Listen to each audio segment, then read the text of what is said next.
Les murs aussi peuvent prendre la parole. On appelle ça le street art, l'art de rue ou le graphe.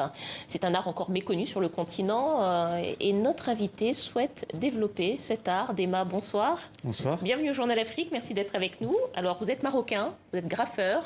Tout à fait. Peut-être pour commencer, pour ceux qui ne connaissent pas bien ce que c'est que le graphe, c'est quoi? C'est l'art d'embellir les villes. C'est joliment dit. Et comment on les embellit, ces villes? En faisant des dessins sur les murs, des fresques? En faisant des fresques, le graffiti, à la base, c'est l'art de la lettre. C'est faire des belles lettres, placer son... C'est un truc très égocentrique parce qu'on place son nom un peu partout en ville. Mais après, ça se développe en de belles fresques, ça prend d'autres formes. On met des personnages, on met des... On raconte une histoire en fait. Vous racontez une histoire sur les murs de la ville. Pourquoi décider d'investir l'espace public, les murs de la ville, plutôt que de faire comme les peintres, par exemple, qui font des toiles?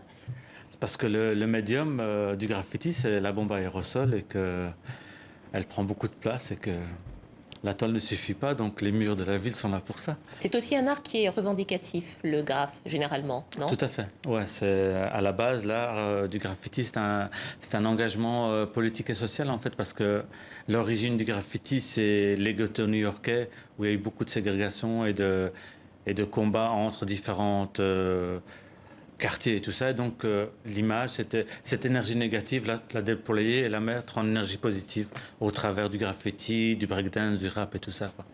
Alors, c'est un art qui est assez peu développé en Afrique. Je le disais, vous avez parlé des États-Unis, qui est effectivement le pays phare pour le graphe.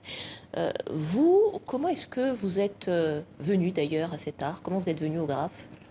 J'ai déjà dit que vous veniez du Maroc. Ouais, tout à fait. Vous avez commencé à quel âge? 14 ans, c'est ça? Plus ou moins vers 14-15 ans, quoi, ouais. Comment ça s'est passé pour vous? Racontez-nous. C'était une rencontre fortuite avec... c'est une anecdote, c'est avec mon cousin qui a découvert ça en voyant une émission à Paris. Et puis il m'a dit viens on essaye, et puis on a essayé, et puis ça m'a attrapé, Il y a quelque chose de transgressif aussi d'aller Tout à fait. d'aller badigeonner des murs ou d'aller C'est- mettre de la bombe à aérosol sur des murs de la ville. C'est Ouais. interdit. C'est normalement. interdit, oui, tout à fait, c'est interdit. Mais après, voilà, c'est ça l'art subtil du graffiti. C'est un jeu entre, entre la société et ce qui est underground, parce que le graffiti est underground. Là, il prend de la place parce que il commence à avoir une reconnaissance internationale. Et donc, c'est un jeu, en fait. Une reconnaissance internationale et politique, je pense qu'on est en train de voir les images de la plus longue fresque murale d'Afrique. Non, ça, c'était à Kinshasa. Ça, c'est à Kinshasa. Sur Pardon. l'Académie. Voilà, c'est ce qu'on m'explique, à Kinshasa. Tout à fait, c'était en 2016. La première fois où j'ai été à Kinshasa, participer à la troisième édition du King Graph. Alors justement, on va parler de la 4e édition parce que vous êtes parrain de cette 4e édition. C'est du 30 mars au 8 avril 2022.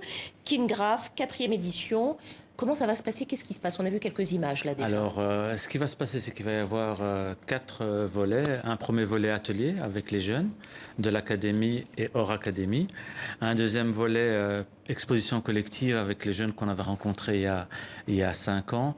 Ils vont venir exposer leurs travaux et montrer l'évolution qu'ils ont pu avoir. Le troisième volet, c'est les fresques murales. C'est une fresque murale...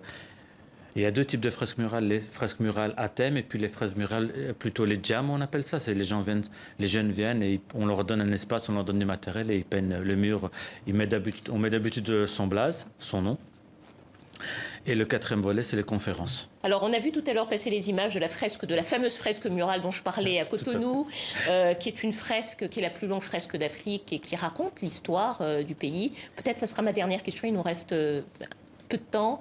Voilà, ce sont les images de Cotonou, de cette fresque murale.